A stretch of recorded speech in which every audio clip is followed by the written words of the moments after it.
A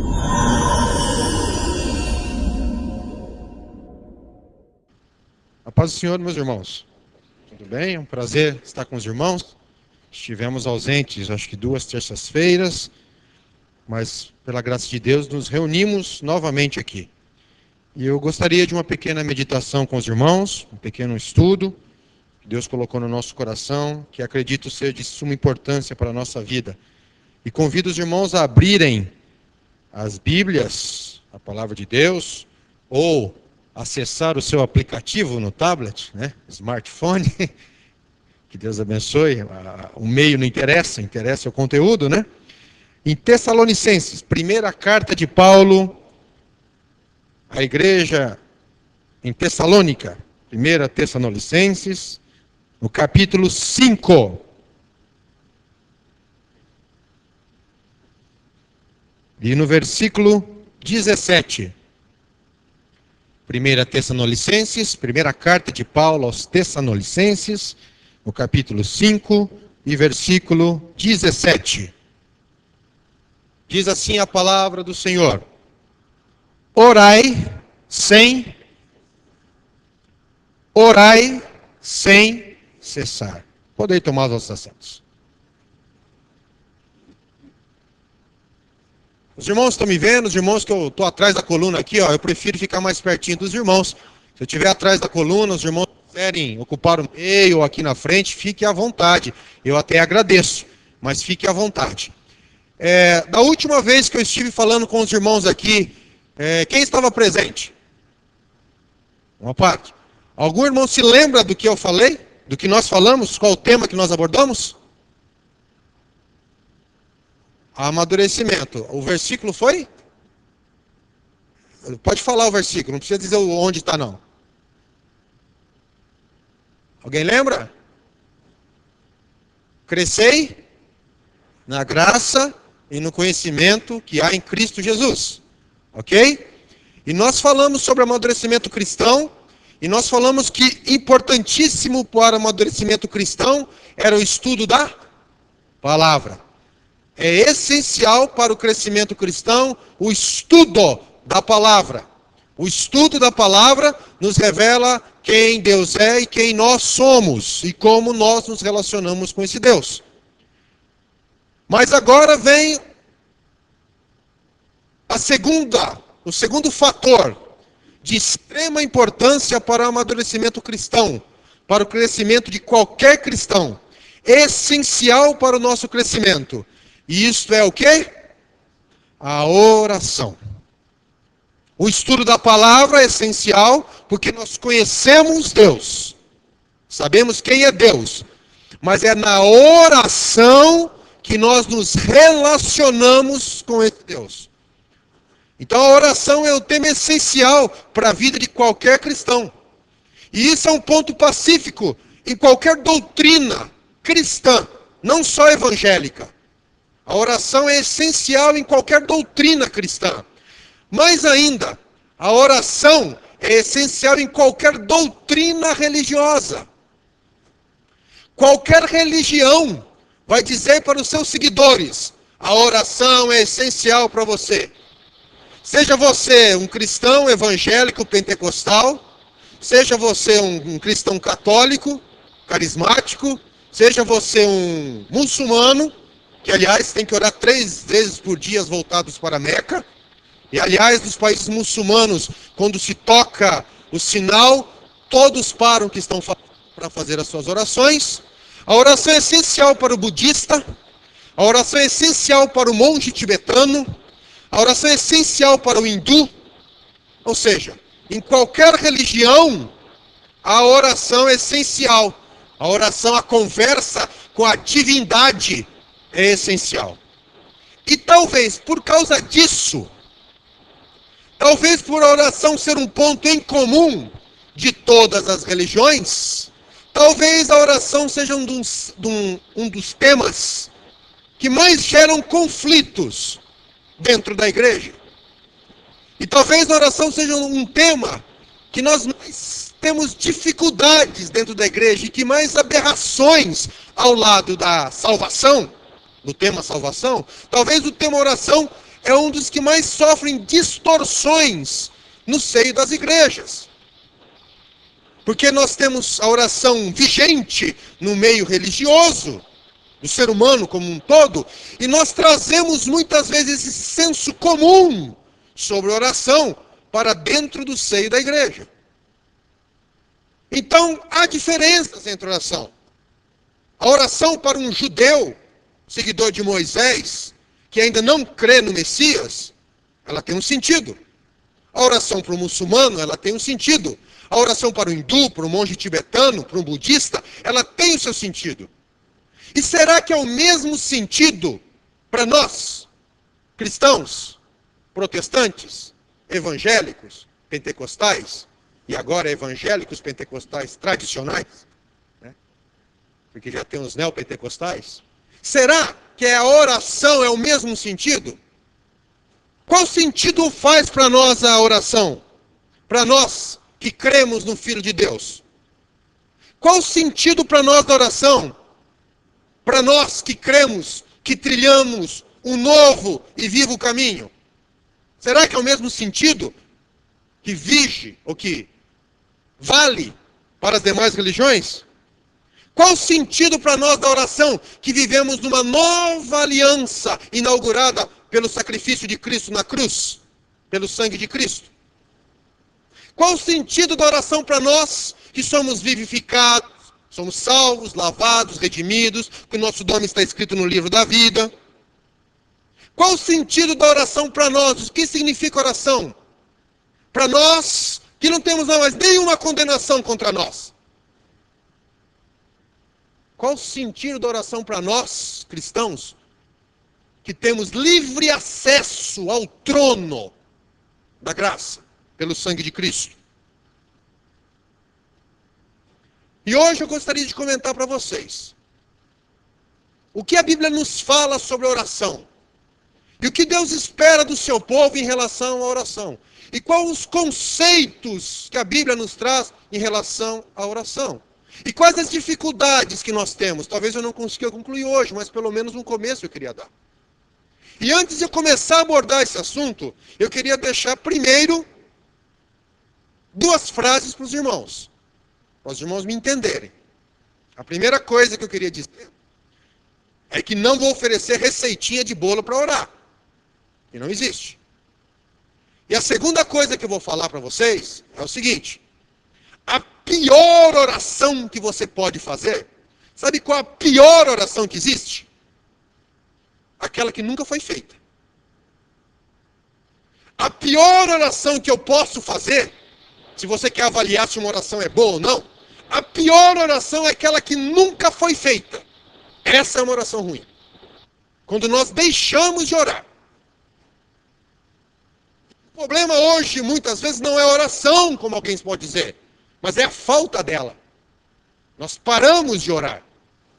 Mas muitas vezes, a falta de oração que hoje nós presenciamos no meio evangélico, no meio cristão, a falta de oração, muitas vezes é resultado de frustrações com a experiência da oração.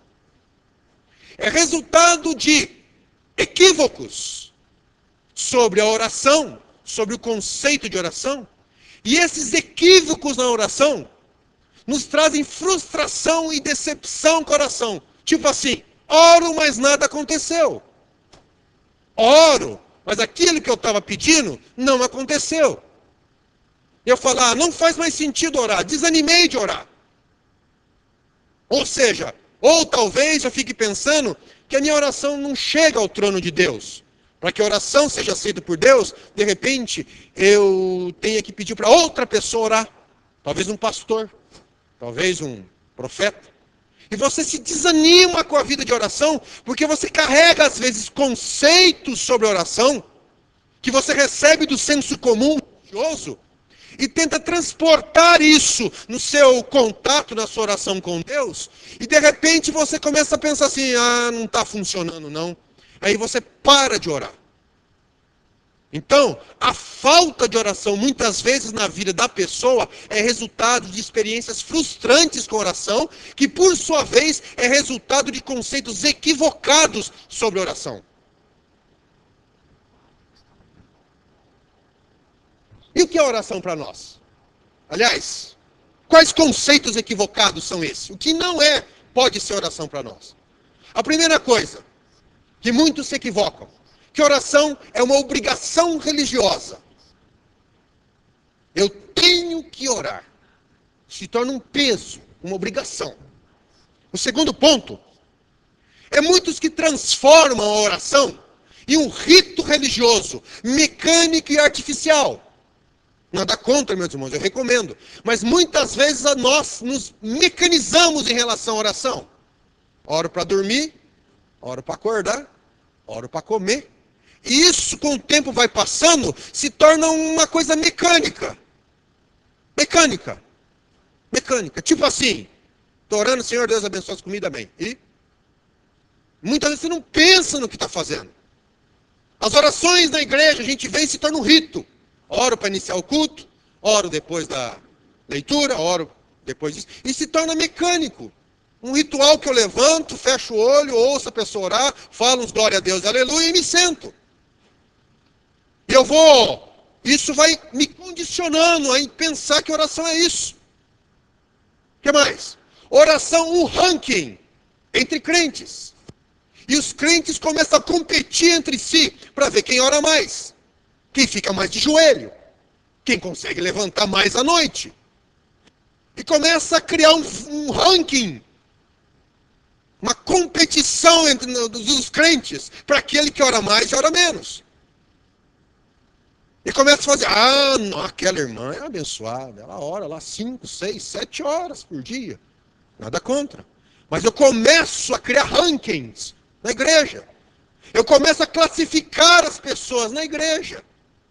E começo a colocar super pessoas, ou super homens, super mulheres dentro da igreja. Ou seja, a oração, que é um instrumento de relacionamento, começa a se tornar um instrumento de competição na igreja.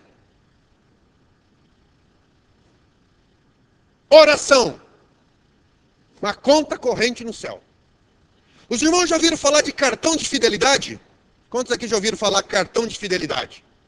O que o cartão de fidelidade faz com a pessoa? Você faz o quê? Você acumula pontos. Você usa o seu cartão e acumula pontos para depois trocar esses pontos, não é? Pois é. Muitos em relação à oração têm esse mesmo conceito. Ele acha que ele se ajoelha ali diante de Deus, passa um tempo ali diante de Deus, ele acha que está passando um tempo ali, e ali ele usa algumas palavras bonitas com Deus, ali ele usa algumas palavras, alguns versículos que ele conhece, ele acha que isso, ele está acumulando pontos no céu, que depois ele vai trocar pelo quê? Por bênçãos. Então é assim, é como se a oração fosse um cartão de crédito que eu vou acumulando pontos do céu. É isso. E aí quando eu precisar no momento, eu vou lá e falo, Senhor, quanto eu tenho na minha conta corrente aí? Quantos pontos eu tenho acumulado? Rapaz, você orou pouco, tem pouca coisa aí, isso que você está pedindo não vai dar. É muito caro, precisa de mais pontos. Isso aqui você tem pontos. Aí você pega os pontos, troca por uma bênção. E aí esvazia a conta corrente, começa tudo de novo. Muitos tratam a oração dessa forma. Muitos valorizam mais a quantidade do que a qualidade. Admiro muitos irmãos que conseguem ajoelhar, ficar 3, 4, 5 horas orando. Que Deus abençoe se realmente estiver entendendo o que é oração. Mas isso, muitas vezes valorizam a quantidade. Está ali dormindo, como aconteceu um tempo atrás, uma vigília. O irmão teve que bater no outro irmão, acordou, acabou, viu? Acabou, os irmãos estão indo embora. Opa!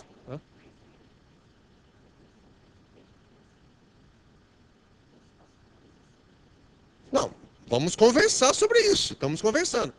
Porque às vezes fica frustrante a oração por causa disso. Porque valoriza a quantidade e não a qualidade em relação a isso.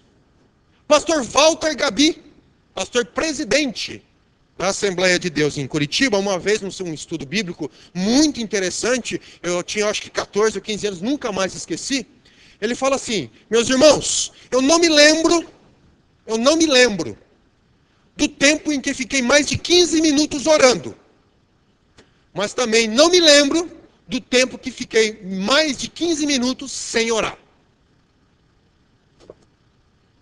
Então, às vezes a gente valoriza a quantidade e não estão sabendo mais ou menos o que é a oração que nós estamos fazendo ali. Outro equívoco: sacrifício ao invés de sinceridade. O sacrifício que eu faço de estar lá, porque eu acho que esse sacrifício eu vou ter méritos diante de Deus. E Deus está farto de sacrifício, viu? O que Deus busca é um coração sincero, e nós vamos falar sobre isso. Agora, o pior de tudo isso, de tudo que eu falei, é o que eu vou falar agora, o pior de tudo. Só que não se esqueçam, a pior oração é aquela que jamais foi feita. Nós estamos aqui, meus irmãos, conversando sobre amadurecimento cristão. Talvez não seja uma palavra apropriada para um culto de domingo. Mas hoje eu estou conversando com os irmãos sobre amadurecer, crescer na graça e conhecimento que é em Cristo. O pior de tudo isso que eu falei, o mais maléfico e perigoso para a vida do cristão, é confundir oração como um instrumento de convencimento de Deus. O pior de tudo é você pegar a sua oração e pensar que a sua oração vai convencer Deus a te abençoar. Deus está lá no céu, sentado num alto e sublime trono, você aqui na terra, precisando de alguma coisa, então você vai chegar e vai orar. Preciso convencer. Eu preciso convencer Deus a me abençoar. Porque se eu não convencê-lo, ele nem vai olhar para mim. Tem um monte de oração chegando ao mesmo tempo, né?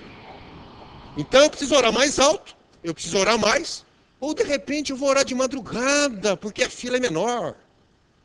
Os irmãos estão tudo dormindo, e Deus, aí ele vai poder me ouvir.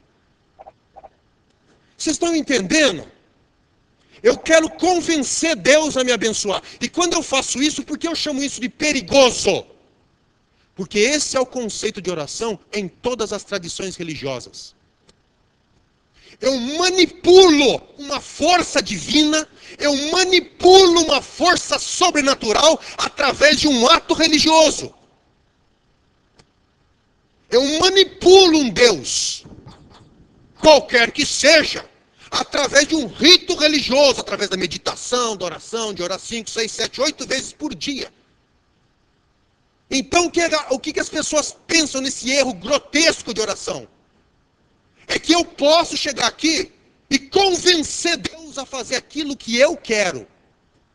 Convencer Deus a fazer aquilo que eu desejo. Convencer Deus, convencer. Convencer vem da palavra latim convincere, que é vencer alguém. Provar para Deus que eu preciso daquilo. Porque do contrário, se eu não conseguir convencê-lo, ele não vai me abençoar. Deste modo, com esses equívocos que a gente tem em oração, principalmente em relação a esse último, e nós às vezes queremos colocar Deus contra a parede, né? E fazer e convencer Deus. A gente fica frustrado em oração. Porque com Deus não é esses deuses que são inventados por aí. Ele é soberano, Senhor dos céus e da terra, domina sobre tudo e sobre todos. E às vezes, nesse conceito equivocado de oração, a gente perde o ponto. E as nossas orações não são respondidas, entre aspas, porque Deus responde todas as orações, mas às vezes não são respondidas da forma como nós queríamos. E nós ficamos frustrados. E nós começamos a dizer que não adianta orar. Se nós não falamos, nós pensamos, né? Que é feio falar isso na igreja, né? Imagina. Eu falar isso numa reunião que, não está adiantando orar. O que os irmãos vão pensar de mim? Mas eu penso. E aí eu não perco mais meu tempo dobrando meus joelhos. Eu paro de orar. Por quê? Porque a oração se tornou um fato frustrante para mim, equivocado. E eu perco a vontade de orar. Perco-a. E se tiver alguma coisa, eu procuro alguém que na minha cabeça é melhor do que eu. Mas oração, meus queridos irmãos, não tem nada a ver com isso. A primeira coisa que os irmãos têm que saber sobre a oração é o relacionamento com Deus. Oração, meus queridos irmãos, a principal palavra, eu vou falar um monte de coisa aqui, mas se vocês se esquecerem de tudo, pelo amor de Deus, pela graça de Jesus, não se esqueçam de uma palavrinha. Oração é relacionamento. Oração é relacionamento, olho no olho. E a nossa oração, vou voltar a falar, a pior oração é aquela que nunca foi feita. Nós só cometemos equívocos, mas a pior coisa é não orar. Mas a nossa oração, ela revela muito sobre a nossa maturidade cristã. A nossa oração revela muito do nosso relacionamento com Deus, como anda, se é saudável ou se não é. A nossa oração revela muito quem Deus é para nós. A forma como nós oramos, a maneira como nós oramos, ou a importância que a oração tem para nós, ou os conceitos que a oração tem para nós, revela muito do nosso conceito do próprio Deus, do caráter de Deus para com a gente. Quando eu tento convencer Deus a me abençoar, logicamente eu estou tratando de uma pessoa de um caráter duvidoso. Então a nossa oração reflete o nosso amadurecimento.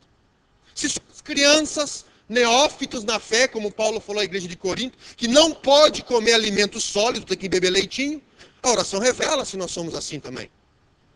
Ou se nós já estamos amadurecendo, já estamos na posição de adolescência, juventude, ou já chegamos ao amadurecimento, como Paulo pede que nós chegamos. A oração de uma pessoa reflete muito disso. Por quê? Exemplo de casa. Eu tenho uma menininha de 4 anos. O que ela me pede, a forma como ela conversa comigo, reflete a maturidade dela. Fomos num supermercado esses dias, ela queria porque queria trazer um regador. E nós moramos num apartamento, que nem tem nada. E ela, pai, eu preciso de um regador. Por quê? Porque eu quero um regador, eu não tenho um regador. Mas filha, não tem nada em casa, nós não temos flores. Pai, mas eu não tenho regador, eu preciso de um regador. Logicamente, eu não comprei o regador para ela, eu não respondi a oração da minha filha. Por quê? Estava sem maturidade, ela não estava nem sabendo o que ela estava pedindo. Com o meu menino, tem 12 anos, já é um relacionamento diferente. Eu preciso conversar com ele, já que entende mais as coisas. Então ele percebe o nível de conversa e de diálogo é diferente. Eu preciso controlar o tempo que ele fica no computador, eu preciso fazê-lo brincar lá fora.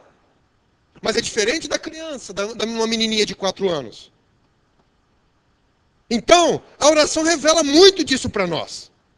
A oração revela o nosso conhecimento sobre o Evangelho. Como nós tratamos a obra da cruz, do Calvário. Por isso que eu digo que a nossa oração é diferente de adoração de quem ainda espera o Messias vir. Que ainda existe uma barreira, um véu que separa Deus da pessoa. Porque a oração para o judeu, meus queridos irmãos, e para muitos, e nós ainda assim, é o seguinte: eu estou aqui, trabalhando, fazendo as minhas coisas, e Deus está lá, num alto e sublime trono, sentadão lá, cuidando do universo, cuidando dos pardais. Aí me dá uma dor de barriga aqui, eu corro para lá. Ó, Deus, deu problema aqui, viu? Ó, me ajuda que o negócio está feio. Aí Deus vem e me ajuda aqui. Acabou a ajuda, Deus volta lá para o grande e sublime trono dele. E eu continuo trabalhando aqui. Ou seja, a minha vida não se comunica com a vida lá em cima. São coisas separadas. E eu uso a oração para ajudar a desenrolar os nós que eu crio aqui. Ou quando surge um problema. Essa é a oração. E não é esse tipo de relacionamento que Deus quer com a gente. Os irmãos aqui são pais. Vamos usar um exemplo familiar aqui. Os irmãos aqui são pais, têm seus filhos e tal. Vocês gostariam que seus filhos só viessem conversar com você pedindo as coisas? Pai, preciso aqui, ó. Pai, acabou a gasolina. Pai, preciso pagar a faculdade. Pai, preciso de uma calça nova. Pai, preciso de um jogo novo. Pai, meu videogame quebrou. Pai, o sinal da internet quebrou. Pai, vocês gostariam que isso acontecesse com vocês? Isso é relacionamento? Não é relacionamento. Só falar com o pai quando precisa do pai de alguma coisa. Aí o pai vai conversar com o filho. Filho, como é que foi esse dia? Pai, eu não estou com pressa, não dá tempo agora não. Aí chega num ponto que o pai se irrita. Fala assim, que é isso, meu menino? Você só vem pedir as coisas para mim? A gente nem conversa, não vou te dar nada não. Chega. Aí o filho muda de estratégia. E pensa bem se não é assim que nós agimos com Deus. Aí o filho chega assim, pai, você é o melhor pai do mundo. Como você está bonito hoje? Você emagreceu, pai? Está fazendo academia? Como você é inteligente, pai? Conseguiu até postar uma foto no WhatsApp? Conseguiu até criar uma conta no Facebook? Pai, você é o melhor pai do mundo. Que pai inteligente que eu tenho. Que pai belo. É, meu filho, é. Só que eu preciso da chave do carro. Como é que é o nome disso? Como é que é o nome disso? Bajulação. Quando eu não tenho meus pedidos atendidos pelo meu pai, na forma direta, eu falo, pai, eu tenho que seguir um outro caminho. E eu bajulo. Eu chego e falo, nossa, pai, você é muito bonito. É o melhor pai do mundo. Quando eu crescer, eu quero ser um pai igual você. E aí, quando você bajula e deixa ele contente, você fala assim, ó, tem jeito de liberar uma grana aí? O negócio tá complicado. É, tem uns adolescentes rindo aqui, eu acho que... Isso é relacionamento, meu querido irmão? Isso é relacionamento dinâmico, vivo e pleno? Não, isso é barganha, isso é troca, isso é bajulação. Isso é... Eu vou usar um termo aqui, desculpe o termo. Puxa-saquismo. Onde existe bajulação, não existe sinceridade. Onde não existe sinceridade, não há relacionamento pleno, real e vívido. E agora nós fazemos assim com Deus. Tem gente que se ajoelha e fala assim, então, peraí. Santo Deus, eterno Pai, soberano, celestial, salve, salve, vai falando. E de repente ele chega, Senhor, ó, é o seguinte, preciso disso. E nem espera, levanta, sai, bem, tchau. E ele acha que ele seguiu os rituais certos, né? Ele veio, ele deu uma bajulada, ele deu uma adorada, ele deu uma louvada, daí pediu o que ele queria. Opa, seguir as regras, vai dar tudo certo. Enquanto isso, Jesus Cristo fala que o Pai procura adoradores que o adorem em espírito e em verdade, sinceridade. Deus não quer bajulação não, viu, meu irmão? Aliás, pense bem o seguinte, Deus tem milhares e milhões de anjos que o adoram de eternidade em eternidade. Então, você acha que a sua bajulação vai fazer algum efeito em Deus? E Deus sabe o nosso coração, conhece as intenções do coração do homem. Então, isso não é relacionamento. Não é relacionamento. E o que Deus quer de nós, na sua palavra, é relacionamento. É conversa, é diálogo, é olho no olho. É sem máscara, sem amarras. É isso que Deus busca na gente. E não coisas mecânicas, religiosas, cerimoniais. Ou um tentando convencer o outro. Eu finjo que oro e o outro finge que aceita a oração. Não é assim nosso relacionamento com Deus. Pode até ser entre nós aí. Mas para Deus não. Que Deus sonda os corações. Um outro ponto muito importante na oração. Tratando-se de relacionamento. Deixa eu ver a hora. 9 horas. Nós usamos a oração. Olhe bem. Nós usamos a oração como um instrumento de satisfação dos nossos desejos. Nós pegamos a oração bíblica, maravilhosa, bênção de Deus para nós, e nós utilizamos a oração para uma mera satisfação dos nossos desejos. Daquilo que eu considero importante para mim. para a busca daquilo que chamo de felicidade. Então as orações estão ligadas a desejos, coisas externas, que nós achamos na nossa mente, que se aquilo for atendido, eu serei mais feliz. E se aquilo não foi atendido, eu serei menos feliz. Nós achamos que a oração é um instrumento de realização de sonhos. Um instrumento de realização de projetos. Vocês conhecem a história da lâmpada de Aladim? Mais ou menos aquilo. Esfrega 3 vezes, sai o gênio, eu preciso disso e daquilo. Depois o gênio entra na lâmpada e fica lá até você precisar de outra coisa. Muitos têm isso. Que a oração é um mero instrumento de realização dos meus sonhos. Que a oração é um instrumento que Deus usa, que nós usamos para avalizar os nossos projetos. Então eu chego diante de Deus com um projetinho montado. Eu preciso disso, disso, aquilo. Se eu fizer isso, vai dar certo. Se eu fizer aquilo, vai dar certo. Se eu casar com fulana tal, vou ser feliz para sempre e tal. E chego para Deus, ó, assina aqui para mim. Avaliza aqui para mim. E eu nem chego a cogitar se é da vontade de Deus, porque vai que Deus fala que não é da vontade dele, hein? Então eu quero que Deus assine. Ó, Deus, assina aqui para mim, ó. E aí, para assinar aqui para mim, eu falo assim, porque a tua palavra diz. E eu começo a citar a Bíblia para Deus.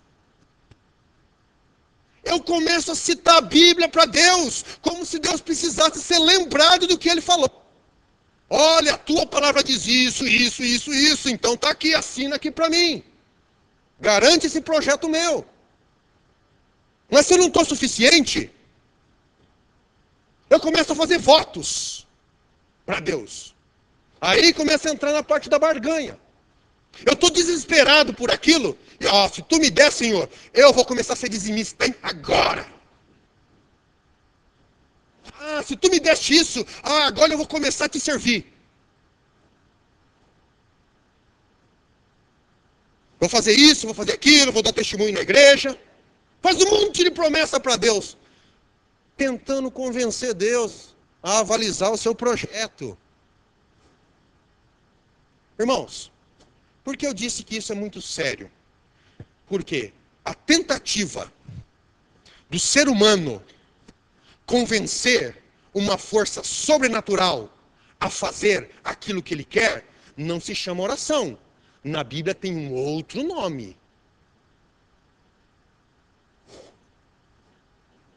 A tentativa do ser humano utilizar forças maiores do que ele para fazer o que ele deseja, na Bíblia tem um nome chamado de feitiçaria.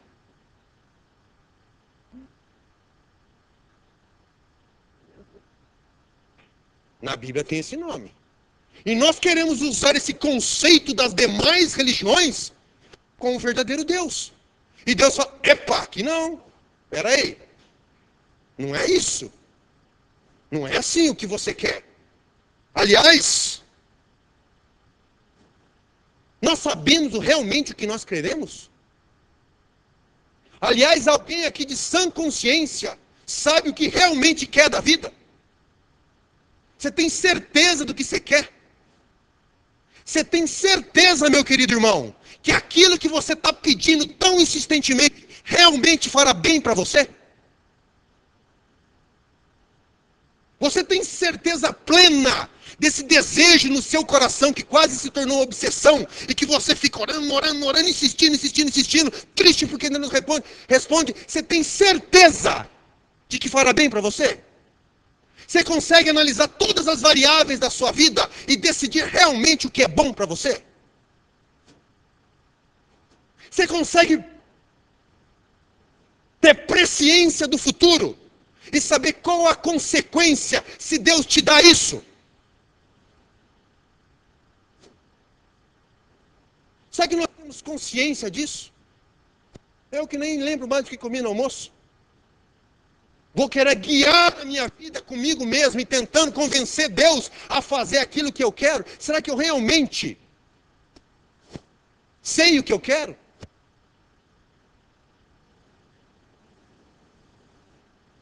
Vamos ver algumas coisas na Bíblia aqui.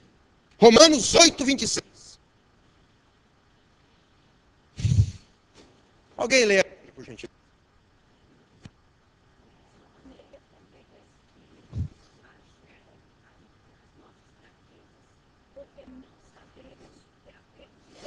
Opa!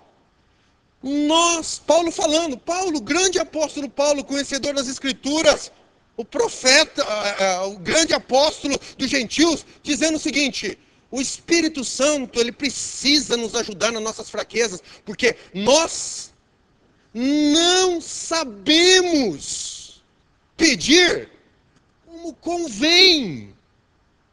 Nós não temos controle nisso. Eu não sei se aquilo que eu estou pedindo fará bem para mim ou não. Eu não sei se essa situação na minha vida é boa ou não. Eu não tenho esse controle. Vou usar uma palavra pesada. Uma palavra pesada, os irmãos entendam isso. Ninguém sabe se essa enfermidade que nós sofremos, ou que estamos sofrendo, se é boa ou má, sem levar aos pés de Cristo.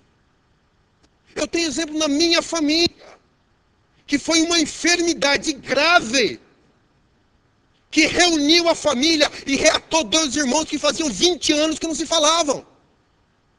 E que trouxe de volta um para a igreja. E quando ele voltou para a igreja, Deus o levou. E aí? Eu tenho exemplos na minha família. Como é que nós podemos saber? Se Cristo falou que eu não sei, nem se um fio de cabelo, envelhecer um fio de cabelo branco, né? Nem pretear um fio de cabelo branco. Como é que eu sei o que é bom, o que não é para mim? Para eu começar a exigir. Vamos avançar? Achar que temos conhecimento suficiente e pleno de todas as variáveis da vida para concluirmos e decidirmos sobre o que é bom, o que é mal para nós. 1 Samuel 8. O que acontece em 1 Samuel 8? O povo chega para Samuel e fala o quê? Nós queremos um rei. Eu quero porque quero um rei. Todas as nações têm um rei. Nós queremos um rei. Todo mundo tem um rei, porque só eu que não tenho um rei. Eu quero um rei também, ué. Como diz a minha filha que queria um regador. Eu nem tenho um regador. Aí o povo de Israel chegou. Eu nem tenho um rei. Todo mundo tem, eu não tenho. Eu quero um rei também. E o que estava acontecendo com o pedido do povo de Israel? Eles estavam rejeitando o próprio Deus. Vamos avançar. 2 Reis 20. Muito utilizado nos nossos púlpitos, né? Muito utilizado nos nossos púlpitos. 2 Reis 20. O que acontece em 2 Reis 20? Quem é o personagem da história? Ezequias. Rei maravilhoso. Um rei que restaurou Israel. Um rei que através dele, Deus usou um livramento gigantesco sobre os assírios. Um gênio da engenharia. Construiu aquedutos. Olha, reconstruiu o país depois que seu pai deixou ele falido e idólatra. Tudo bem. Chega o profeta Isaías e fala o seguinte: Ezequias, é o seguinte, Deus mandou te dizer uma coisa. Arruma a tua casa, porque dessa doença aí você vai morrer, você vai partir. Sabe o que Ezequias fez? Virou o rosto e falou: ah, meu Deus, aí não. Eu comi toda a carne de pescoço e a hora de comer o filé você vai me levar? Não faz isso comigo. Eu andei nos seus caminhos, eu fiz o que era reto, eu aquilo. Não faz isso comigo. Aí o profeta estava saindo na porta e falou: vai lá e fala que ele não vai morrer não. Vou dar 15 anos para ele. Eu ia levá-lo. Seria escolhido como um dos maiores reis de Israel. Atrás apenas de Davi. Deus curou. Fez o que ele pediu. Muito bem. Vamos lá, 2 Crônicas 32, 24 e 25. Alguém leia para mim. 2 Crônicas 32, 24 e 25.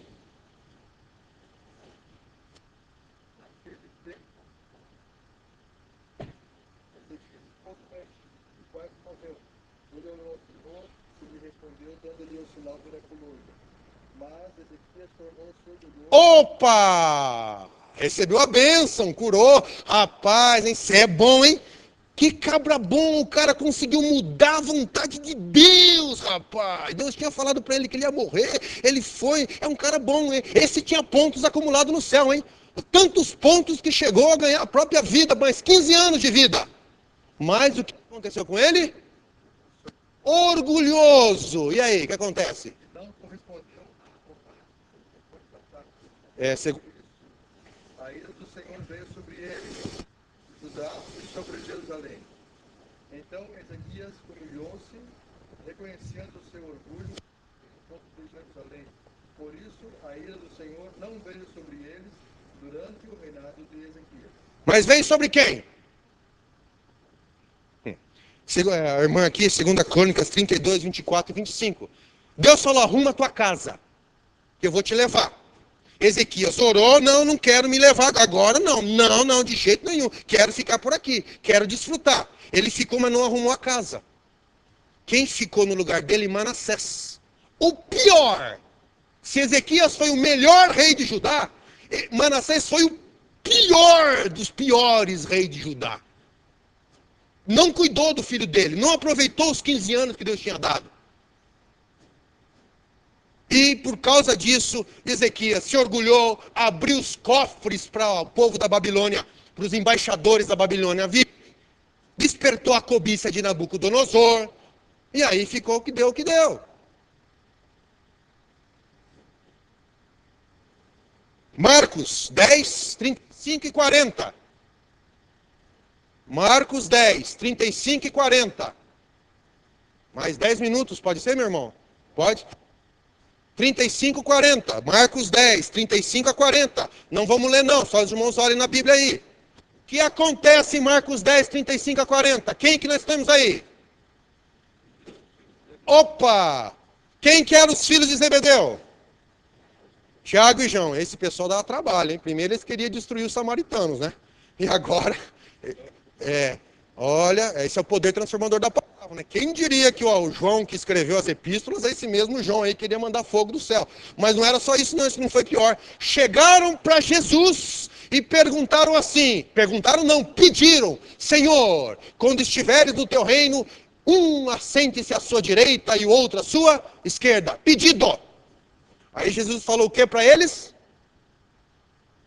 Não sabeis o que estão pedindo, meus filhos. Vocês não estão sabendo o que estão pedindo. Vocês podem beber o cálice que eu vou tomar? O que eles responderam?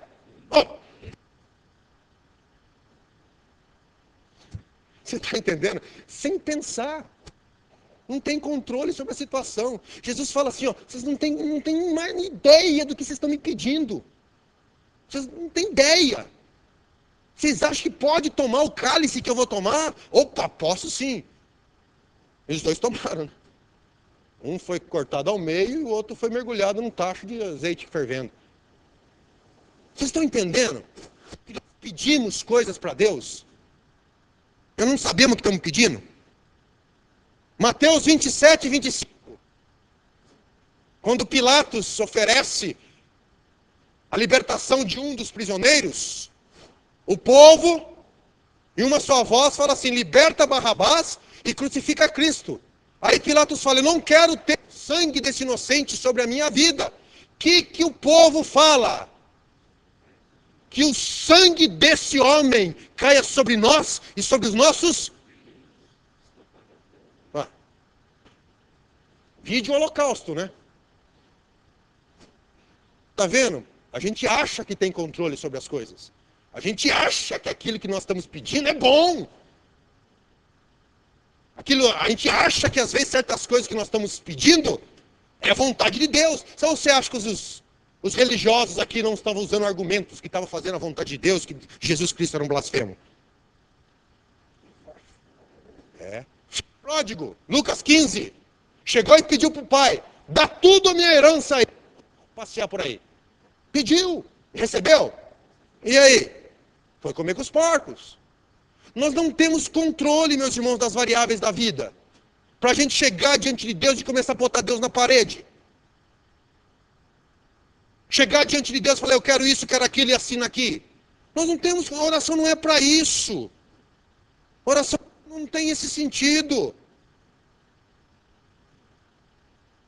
Tiago, capítulo 4, versículo 2 e 3.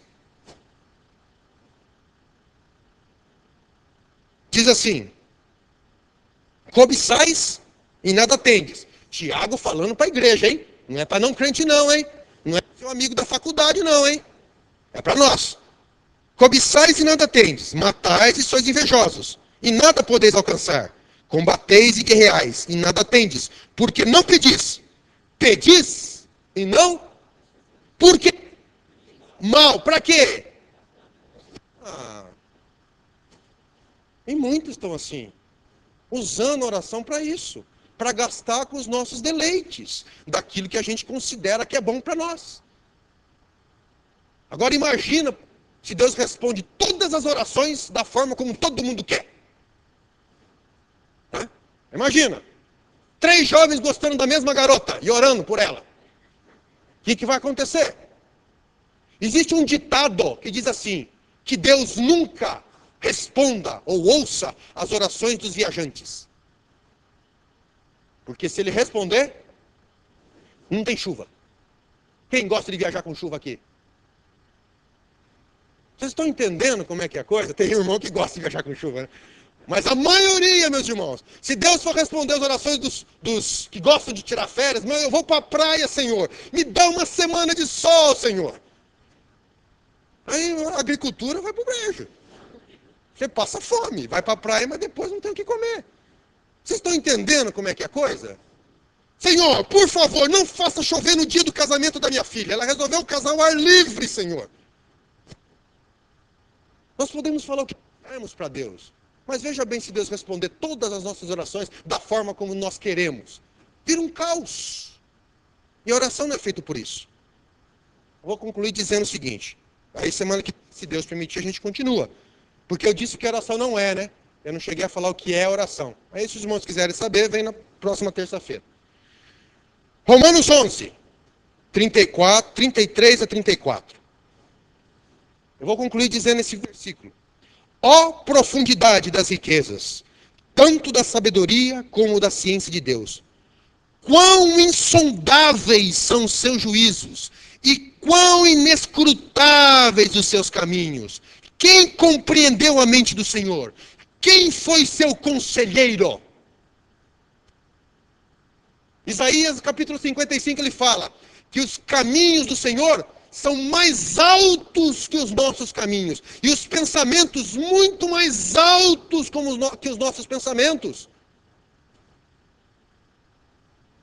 Então, você quer ainda brincar de convencimento? Irmãos, é sério, oração é um tremendo instrumento de relacionamento com Deus. De olho no olho, de conversa, de se lançar aos pés, de conhecer o Deus da Bíblia, porque estudando a Bíblia, nós conhecemos quem é Deus, mas no relacionamento íntimo com Ele, nós experimentamos quem é Deus. A experiência de se dobrar aos pés dEle, de se entregar a Ele, de ouvir a voz dEle falando aos nossos corações, nos transformando dia a dia, a cada dia, olhando para nós, nas nossas dificuldades. É isso oração. E vou concluir dizendo o seguinte, que Deus sempre responde às orações. Sempre. Toda oração, por mais infantil que seja, Deus responde todas as orações. E a palavra dele garante isso. Só que às vezes ele diz sim, às vezes ele diz espere, e às vezes ele diz não. Nós estamos preparados para ouvir um espere? Nós estamos preparados para ouvir um não? Nessa sociedade que nós queremos estudar assim? Nós estamos preparados para ouvir um não? Os nossos filhos parece que não sabem mais ouvir não, né? Uma grande dificuldade. E nós, que nos consideramos adultos? Deus diz não para o seu servo? Deus diz não para o seu servo. Moisés orou para entrar na terra prometida. Deus falou? Não. Jeremias orou para que Deus poupasse o povo de Israel, de Judá, da Babilônia. Deus disse? Não. Paulo orou a Deus 3 vezes para que Deus tirasse o espinho na carne dele. Deus falou o quê? A minha graça te basta, porque o meu poder se aperfeiçoa na tua fraqueza. Quantos querem o poder de Deus se aperfeiçoando em você? Quantos querem ser aperfeiçoados pelo poder de Deus? Não aguenta o espinho. Querem ver o não de Deus? Pai, se possível, passa de mim este cálice. Quem orou isso? E o que Deus falou para Jesus? Não. E se não fosse isso, eu e você não estaríamos aqui hoje. Mas esse mesmo Jesus que pediu para passar o cálice, o que é que ele brinda a nós, nos ensina na sua oração? Contudo, seja feita a tua vontade. Isso é oração, meus irmãos. Isso é oração. É se derramar diante de Deus. É orar, é colocar tudo para fora, sem máscaras. Sem hipocrisia. Aliás, o pior problema do crente é a hipocrisia. É querer se apresentar diante de Deus aquilo que ele não é. Sem máscara, gente. Fale. Está magoado com Deus? Fale isso para Ele. Está triste, está frustrado? Fale isso para Ele. Está alegre? Louve-o. Mas não entre diante de Deus com máscaras. Fale. Coloque para fora. Ore tudo. Fale tudo que você está pensando, tudo que você quer, sem formalismos, sem esse igrejês aí que nós estamos acostumados. Fale com a sua língua, com o seu pensamento, com o seu sentimento, tudo aquilo que está no seu coração, fala para Ele. Mas no final de tudo, meus irmãos, tenha fé de dizer, seja feita a tua vontade. E por quê? Porque a vontade de Deus para nós é boa, é perfeita e agradável. Muitas vezes nós não entendemos a vontade de Deus. Ela é incompreensível, porque os caminhos de Deus são insondáveis. Mas mesmo assim, ela continua sendo boa, perfeita e agradável.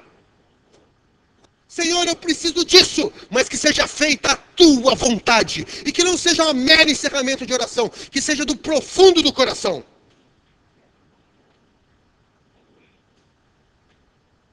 1 João 5,4 diz assim, que temos esta confiança, que tudo aquilo que pedirmos em nome de Jesus, se for da sua vontade, nos será concedido. Porque a vontade de Deus é para nós. A vontade de Deus é a nossa felicidade. A vontade de Deus é como você que é pai, meu querido irmão. Você deseja o melhor para o seu filho. E às vezes você sabe que aquilo que o seu filho está pedindo não será bom para ele. E às vezes você tem que dizer não para ele. E com Deus é a mesma coisa. Deus quer nos ver felizes, crescendo na graça, no conhecimento, amadurecendo. E às vezes ele precisa dizer não. E dizer, filho, você não está sabendo o que você está pedindo. Calma, espere em mim. Entrega o teu caminho ao Senhor. Confia nele. E o mais, ele fará. Que Deus abençoe a todos, em nome de Jesus.